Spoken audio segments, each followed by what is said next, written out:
ఆ విశాల భావం. అందుకోసం వైరాగ్యం ఉండాలి ఖచ్చితంగా అన్నాడు.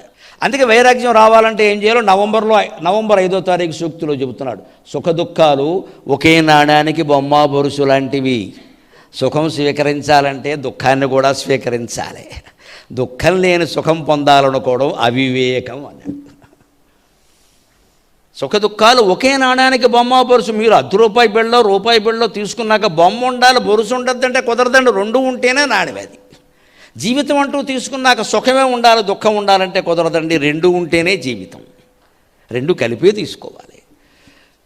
దాన్ని తీసుకోవాలంటే ఏం చేయాలి? ప్రతి సుఖంలోనూ ఒక దుఃఖం ఉంది. భర్తృహరి సుభాషితాల్లో చెబుతాడు. భోగే రోగ భయం, కులే చ్యుతి భయం, విత్తే నృపాలాద్భయం, మానే దైన్య భయం, ఖలే మానే దైన్య భయం, బలే రిపు భయం, రూపే జరాయా భయం, శాస్త్రే వాది భయం, గుణే ఖల భయం, కాయే కృతాంతాద్భయం, సర్వం వస్తు భయాన్వితం, భువి నృణాం వైరాగ్యమే అభయం.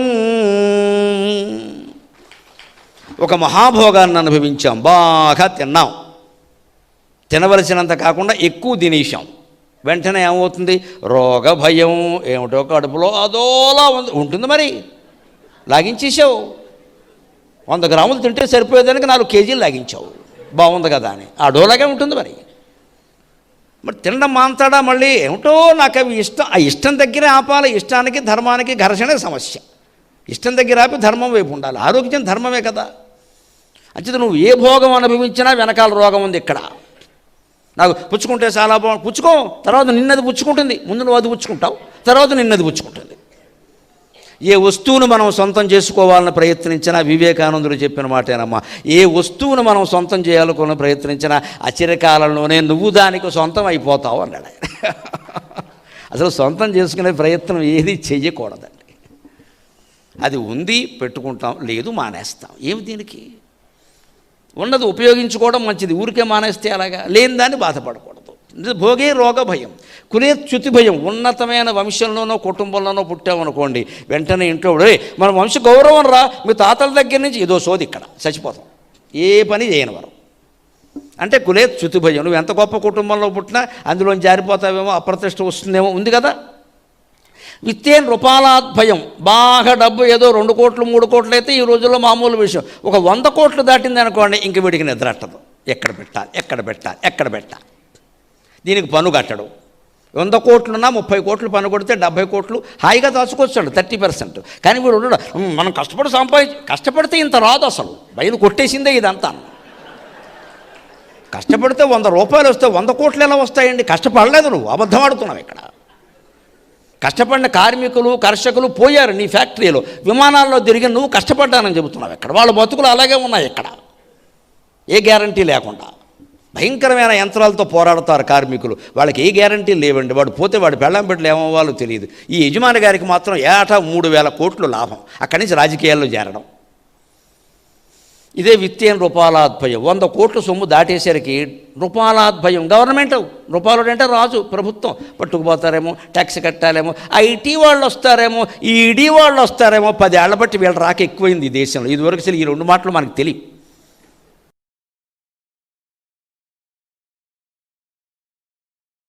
అంచేది ఇంత ఉన్నా వీరెవరినైనా మీరు గమనించండి, వీరిని ఆదర్శంగా తీసుకోవద్దండి. బాగా డబ్బు ఉందంటే వాడికి నిద్ర పట్టదమ్మా. అన్నం తినడు, భార్యా సౌఖ్యం లేదు, పుత్ర సౌఖ్యం లేదు. ఎందుకంటే కొడుకు మీద కూడా అనుమానమే, వీడు పట్టుకుపోతాడేమో అని. అలాగే మానే దైన్య భయం. లోకంలో చాలా గౌరవంతో బతుకుతున్నాడు అనుకోండి, ప్రెస్టేజ్ అంటాం, ప్రతిష్ట అంటాం కదా. ఏమో పిల్లలు ఏం చేస్తారో, ఏదైనా ప్రతిష్ట వస్తుందేమో, పలానా వాళ్ళ అబ్బాయి చేసాడని పేపర్లో టీవీల్లో వస్తుందేమో. ఇవాళ పేపర్లు టీవీలు కూడా అక్కల, పక్కవాడ చూసి ఫేస్బుక్లో పెట్టేస్తాడు. ఇక్కడ మానే దైన్య భయం. గౌరవంతో బతుకున్నామంటే గౌరవం పోతుందేమో. భలే రిపు భయం. బాగా పెద్ద రౌడీ ఉంటాడు, వీడు విలేజ్ రౌడీ, వీడికి స్ట్రీట్ రౌడీ వస్తాడు, ఈ స్ట్రీట్ రౌడీకి స్టేట్ రౌడీ వస్తాడు, స్టేట్ రౌడీకి సెంట్రల్ రౌడీ వస్తాడు, ప్రతి రౌడీకి ఇంకోటి ఉంటాడు. పాతయిత్వా పతిష్యతి దత్వా యాచకో భవతి అని వ్యాసుడు భారతంలో ఉంటాడు. దానం చేసి ఒకడు యాచకుడు అవుతాడట. 10 మందిని చంపి వీడు వాడి చేతిలోనే చచ్చిపోతాడట. తప్పదు ఇది. 10 మందిని పడగొట్టి వీడు వాళ్ళ చేతిలోనే పడిపోతాడు. తప్పదండి, ఎవరికైనా తప్పదు. అది అనుకోడు. ఇక్కడ నేను పెద్ద రౌడీని బలవంతుని అంటాడు. రిపు భయం. వీడికంటే బలవంతుడు వస్తాడు, వాడు వీడిని చంపేస్తాడు. అంతేకాదు చాలా మనం అనుకోవలసిన మాట రూపే జరాయా భయం. కాస్త ముఖంలో ఏదైనా 40 ఏళ్ళు దాటగానే కొంచెం ఇక్కడ ఒక ముడత వచ్చిందంటే దోసకాయ తొక్క ఆనపకాయ చెక్క, వెంటనే ఇక్కడేం పోద్దాం ఇక్కడేం పోద్దాం, వై ముడతా ఎందుకు పెడతా ఇక్కడ ముడతొత్తే ఏమైంది, ముసలితనం రాదా, వస్తే రాని నీ పని ఏదో నువ్వు చేసుకోరాదు. అబ్బే లేదండి దానికి దీనికి మొత్తం ఖర్చులు పెట్టేసి ఇవాళ బ్యూటీ క్లినిక్ బడ్జెట్ అనేది ఫ్యామిలీ బడ్జెట్లో ముఖ్యమైన భాగం అయిపోయింది. ఇవాళ అలాగే 5,000 6,000 ప్యాకేజీలు లీకేజీలు ఎన్ని ఉన్నాయో. ఇదే రూపే జరాయా భయం. దీన్ని ఆడాడుకుంటే వేరండి, ఆడాళ్ళకి సృష్టి ప్రారంభం నుంచి మగాళ్ళకి తగులుకుంది ఈ మధ్యన. ఇది మెన్స్ బ్యూటీ క్లినిక్, వాడు ఏమైనా వైద్యం చేస్తాడు నాకు తెలియదు, జుట్టు కటింగ్ చేస్తాడు క్లినిక్ అదంతే. ఎందుకంటే 500 కొట్టేయాలి.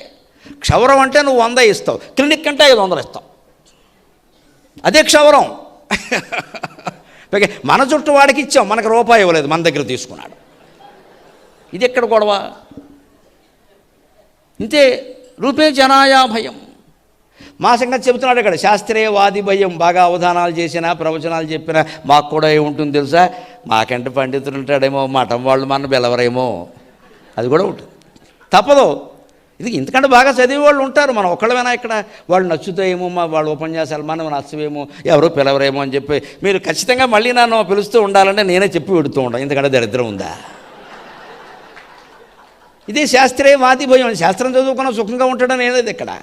గుణే కలభయం. సద్గుణాలతో ఉండేవాడు కూడా ఓ భయం ఉంటుంది. ఏమిటో తెలుసా, ఎవరితో అన్నా చేయకుండా సహిం చేస్తే నా గుణాలు చెడిపోతాయేమో, అది కూడా భయమే.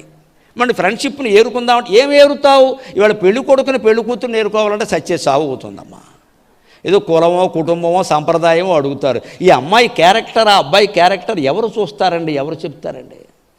సాటి ఫ్రెండ్ సాఫ్ట్వేర్లో పనిచేసేవాడినట్టుగా అబ్బో మావాడు సూపర్ అంటాడు. ఆ సూపర్కి అర్థమేమిటో తెలియదు ఇక్కడ అని పిల్లనిచ్చామనుకో, తర్వాత అమ్మాయి 10 రోజులే అమ్మో రాక్షసుడు ఉంటుంది. ఇక్కడ ఏం ఎంక్వైరీ చేశాము, పెళ్ళి అయిపోయింది. అమ్మాయి గురించేనా అంతే, ఎంక్వైరీలు ఎవరు చేయలేరండి ఇక్కడ.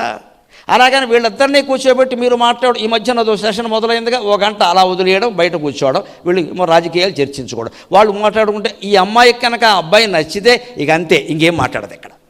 ఇక రెండో ప్రశ్న లేదు. ఇంక నాకు వాడు నచ్చాడు, వాడు మొత్తం పుచ్చుకుంటే అప్పుడప్పుడు కాదమ్మా అప్పుడప్పుడు మొత్తం తాగుతున్నాడు ఎక్కడ అని చెప్పినా సరే నాకు నచ్చాడు.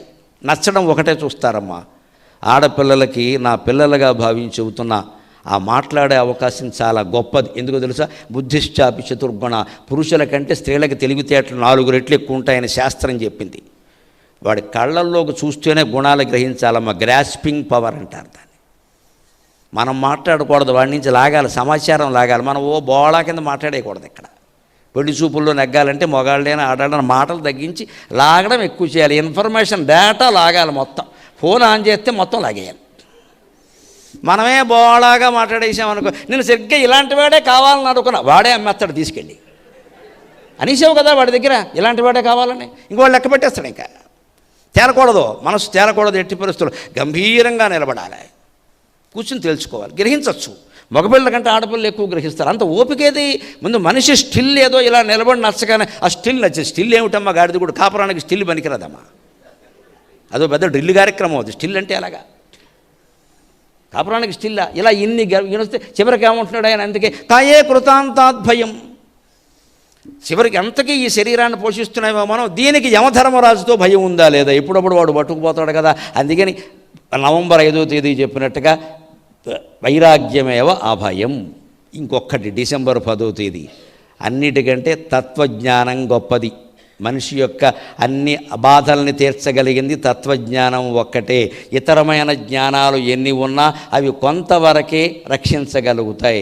సంపూర్ణంగా మానవుడి లోటుపాట్లన్నీ సవరించగలిగింది తత్వజ్ఞానం ఒక్కటే, కేవలం ఫిలాసఫీ. ఆత్మజ్ఞానం లేకపోతే ఏ ఉన్నా ఇబ్బందులే. ఆత్మజ్ఞానం ఒక్కటి లేకపోతే ఎన్నున్నా ఒకటి. ఆ ఆత్మజ్ఞానాన్ని పొందడం ఎలాగో తెలుసుకుని 5 నిమిషాల్లో సెలవు తీసుకుందాం. ఆత్మజ్ఞానాన్ని పొందే విధానం 3 శ్లోకాల్లో వరుసగా చెప్పారు శంకరాచార్య వేదాంత డిండిమల్లు. దేహోనాకమకం దేహి దేహసాక్షీతి నిశ్చయాత్ జన్మ మృత్యు ప్రహీణోసౌ ఇది వేదాంత డిండిమఖ మనోనాకమకం దేవో మనస్సాక్షీతి నిశ్చయాత్ శోకమోహోపహాని స్యాత్ ఇది వేదాంత డిండిమఖ నా అజ్ఞానం శ్యామహం దేవో అజ్ఞాన సాక్షీతి నిశ్చయాత్ సర్వానర్థ నివృత్తి స్యాత్ ఇది వేదాంత డిండిమక అని 3 శ్లోకాల్లో చెబుతారు.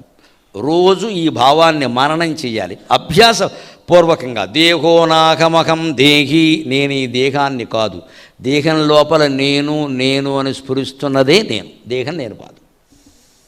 ఇది 10 సార్లు అనుకుని అభ్యాసం చేయాలి. ముఖ్యంగా రాత్రి పడుకోబోయే ముందు అందరూ పడుకుంటారు, మన ఎవడో లేపడు కాబట్టి మంచం మీద పడుకొని నిద్రపోతున్నామని పక్క వాళ్ళతో చెప్పేసి మనం ఈ పని చేయాలి. లేకపోతే మళ్ళీ వాళ్ళు గోకేసి కబుర్లు పెట్టేస్తారు, ఏదో ఊడుకోవడం. అక్కడ అసలు అవకాశం ఇవ్వకూడదు. ఇంకా ఆ ఫోన్ అవతల బారేసి ఇదే వేదాంత అభ్యాసం. ఈ దేహం నేను కాదు కదా, లోపల నేను అని ఎక్కడ స్ఫురిస్తోంది, అది ఒక్కటి తెలుసుకోగలిగితే దేహ సాక్షీతి నిశ్చయాత్, ఈ దేహానికి నేను సాక్షినే తప్ప నేను కాదు. ఎందుకంటే ఈ దేహం ఇక్కడ పడుకుని ఉండగానే 6 అడుగుల 3 అంగుళాల దేహం ఇక్కడ పడుకుని ఉండగానే మనం కలగొంటున్నాం, ఇంకో దేహంలోకి వెళ్ళిపోతున్నాం. అక్కడ మరి ఆ దేహం ఎవరండి? కలలో దేహం ఎవరు? పడుకున్న దేహం ఎవరు? పొద్దున్న లేస్తున్నది ఎవరండి? ఇన్ని దేహాలు మనమే ధరిస్తున్నాం ఇక్కడ. అంచేది ఈ దేహం మనం కాదు, ఇది కేవలం అద్దె ఇల్లు. ఈ దేహంలో ఉన్నందుకు భగవంతుడు కట్టే అద్దె ఏమిటో తెలుసా? రోగాలమ్మ, రోగాలన్నీ అద్దె ఫీజు అది. ఈ దిక్కుమాలిన దేహం ఒకటి వచ్చినందుకు దేవుడికి చెల్లించే రెంట్ ఏమిటంటే డిసీజెస్. అనేక రకాల రోగాల రూపంలో అద్దె కడుతున్నాం అక్కడ. మనం ఇంతకంటే ఏం ఉపయోగం లేదు దీనివల్ల. ఇది నేను కాదు అని ఆ ఏ జ్ఞానంతో ఉండాలి? జన్మ మృత్యు ప్రహీణోసవు, దేహానికి సాక్షిని అంటే జన్మ లేదు, మృత్యువు లేదు, మోక్షాన్ని పొందినట్టే, జీవన్ముక్తి.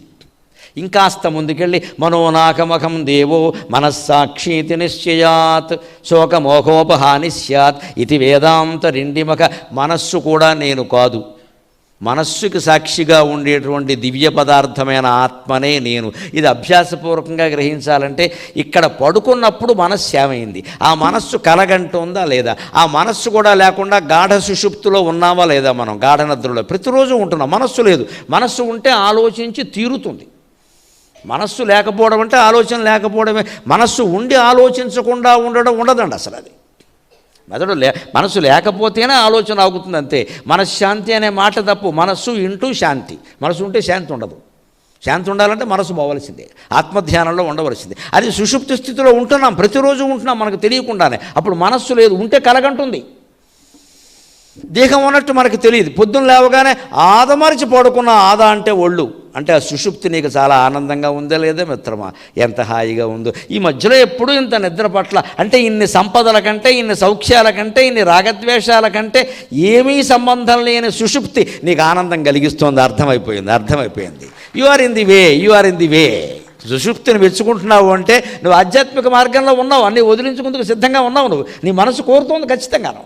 అన్నీ లేకపోవడమే నీకు ఆనందం అన్నమాట. ఈ బాధలకన్నా సుఖాలు కూడా, అవి కూడా లేని స్థితి సుషుప్తి. అదే మనస్సు లేని స్థితి. మనోనాకమకం దేవో మనస్సాక్షీతి నిశ్చయాత్. అప్పుడు ఈ మనస్సులో ఉండే శోకం, మోహం, కోరిక తీరాలని ఏడుస్తూ కూర్చోవడం మోహం, అది తీరకపోతే ఏడుస్తూ కూర్చోవడం శోకం. కోరికే లేకపోతే మోహం ఎక్కడది, శోకం ఎక్కడది? ఆ కోరికే రద్దయితే దానికోసం మోహం ఎక్కడ, శోకం ఎక్కడ? మనస్సే నువ్వు కానప్పుడు మనస్సులో పుట్టే కోరికలు మనవెలా అవుతాయండి? కనీసం కోరికలు తీరుతున్నాయండి. ఈ దేశంలో అంత దరిద్రులు ఎవరూ లేరండి. తిండికి ఎవరికి లేదు, బట్టకి ఎవరికి లేదు, వసతికి ఎవరికి లేదు. ప్రభుత్వమే ఇల్లు కట్టించిస్తూ ఉంటే మనకు అది సరిపోదండి. 2 కోట్ల ఇల్లు కావాలి, 4 బాత్రూములు ఉండాలి. వీడికి మలమూత్రాలు దిగ్బంధమైపోయాయి. ఎన్ని బాత్రూములు ఎందుకో తెలియదు. వీడు ఆందోళన కారణంగా అసలు అవసరమే లేదు. ఈ 4 ఎందుకు? ఒకటి చాలు ఈ సన్నాసికి. కట్టేస్తాడు. Attached everything is attached. Wife and husband detached. ఇంట్లో సభ్యులు డిటాచ్డ్, రూమ్స్ అన్నీ అటాచ్డ్. దేనికి ఇక్కడ కంపుగా? అదే మనకు చేతగా మనస్సులో ఇవన్నీ కోరికలు పిచ్చుకో. వాడికంటే ఎక్కువ ఉండాలి. మా తోడళ్ళు కట్టండి, నేను కట్టకపోతే ఎలాగా? మీ తోడళ్ళు క్యాన్సర్ ఉంది, నీకు రాకపోతే ఎలాగా? మరి అది కూడా అనుకోవాలి కదా. ఆయన క్యాన్సర్ ఉంటే మనకు వద్దా? ఆయనకి బిల్డింగ్ ఉంటే మనకు కావాలా? ఇదేం పోలిక? 2 పోల్స్తే 2 పోల్చుకో. ఇవన్నీ మనస్సులోనే వచ్చే రోగాలు ఇవన్నీ. ఇవి లేకపోతే మనోహాని తీసి పారేసినట్టే. అందులో శోకం లేదు, మోహం లేదు. ఇక 3వది, నా అజ్ఞానం శ్యామకం దేవో అజ్ఞాన సాక్షీతి నిశ్చయాత్ సర్వానర్థ నివృత్తి స్యాత్ ఇది వేదాంత రిండిమక. సుషుప్తి అవస్థలో అజ్ఞానానికి సాక్షిగా ఉంటున్నాం మనం, అజ్ఞానం కాదు. అప్పుడు మనస్సు లేదు, శరీరం ఉన్నా మనకి తెలియదు. సుషుప్త స్థితిలో గాఢ నిద్రలో ఉన్నాం. అప్పుడున్న అజ్ఞాన స్థితి అనాలి, దాని జ్ఞానస్థితి కాదు. ఎందుకంటే మెలకువ రాగానే మళ్ళీ బంధాల్లో పడుతున్నాడు కదా. అందుకని అజ్ఞాన స్థితిలో ఉన్నాడు. ఆ అజ్ఞానం నేను కాదు, అజ్ఞానానికి సాక్షిగా ఉన్నాను నేను. అంటే నిజానికి సాక్షిగా ఉన్నవాడు జాగ్రత్త అవస్థని చూస్తున్నాడు, స్వప్నావస్థని చూస్తున్నాడు, సుషుప్త అవస్థని చూస్తున్నాడు. 3 అవస్థల్లోనూ సాక్షిగా ఉండే పరమాత్మయే మనం. ఇది అధ్యాత్మ జ్ఞానం. ఈ ఆత్మ లేని చోటు లేదు. అందుకని విశ్వమంతా ఒకటే. మాతామే పార్వతీదేవి, పితాదేవో మహేశ్వర, బాంధవా శివభక్తాశ్చ, స్వదేశో భువనత్రయం. మీ అమ్మ ఎవరంటే పార్వతీదేవి, మీ నాన్న ఎవరంటే పరమశివుడు, నీ ఇల్లేదంటే 3 లోకాలు మా ఇల్లే, ఇంతకంటే ఏం లేదు ఇక్కడ. ఆ స్థితికి చేరాలి. అది ఆత్మజ్ఞానం. ఆ తత్వజ్ఞానం పొందే వరకు ఎన్ని అవసరాలైనా ఉంటాయి, ఎన్ని బాధలైనా ఉంటాయి. అది పొందగలిగితే జరిగే పరిణామాలన్నీ మన ముందు వెండి తెర మీద సినిమా నడిచినట్టే మనం జీవితం కూడా నడుస్తుంది. మనం మొక్కజొన్న పొత్తు డబ్బా పాప్కార్న్, దాని పేరు తెలుగులో పాప కారణం. మన పాపాలకు అదే కారణం. 150 రూపాయలు 300 రూపాయలు డబ్బా పెట్టుకుని తింటాం కదా, అలాగే జీవితాన్ని కూడా 300 డబ్బా ఇక్కడ పెట్టుకుని తిను, అంతే. నువ్వు సాక్షిగా చూడు. ఎందుకంత ఇన్వాల్వ్ అయిపోతున్నావు అన్నింటిలో. నేను అన్నట్టు జరగల, అలా అండమానతో జరగడం గొడవలేదు. నాకెవరో మొన్న ఎప్పుడో 20 రోజుల క్రితం ఫోన్ చేసి, మీ ఏది అనుకున్నవి ఈ మధ్యన అవ్వట్లేదు అన్నాడు. అనుకోవడం మానేయండి, అన్నీ అవుతాయని చెప్పాను. ఇప్పుడు ఈయన అనుకున్నది ఏమన్నా నాకు అర్థం కాదు. ఈయన దేశానికి ప్రధానమంత్రి, ప్రతిపక్ష నాయకుడా, ఈయన అనుకున్నది ఎందుకు అవ్వాలండి? పెద్ద అహంకారం. మేము అనుకున్నవి అనుకోవడం మానాయి, అన్నీ అవుతాయని చెప్పాను నేను. ఏదైందో అదే అనుకోవడం మానాయి. అబ్బాయి అంతకు తెగింపుకు రాలంటే అనుకోవాలి, అనుకోవడం మానేయి. అదే ఈ జీవితం అంతా కూడా, అదే వేదం. ఎందుకు అనుకుంటున్నావు? ఏదవ్వాలో అది అవుతుంది, అయిందాన్ని చూడు, సరిపోయింది. నువ్వేం చేయాలో అది చెయ్యి. ఇది ఆత్మజ్ఞానం. ఇది డిసెంబర్ నెలలో సూక్తి. ఇలా కొన్ని ఎంపిక చేసి చెప్పేటువంటి ప్రయత్నం చేశాను. ఇది మీలో ఆ తత్వజ్ఞానాన్ని ఏమాత్రం కలిగించగలిగినా, దైవభక్తిని దేశభక్తిని పెంచగలిగిన నేను ధన్యుణ్ణి. నాకు ఈ 4 మాటలు నేర్పిన మా అమ్మ ధన్యురాలు. స్వస్తి.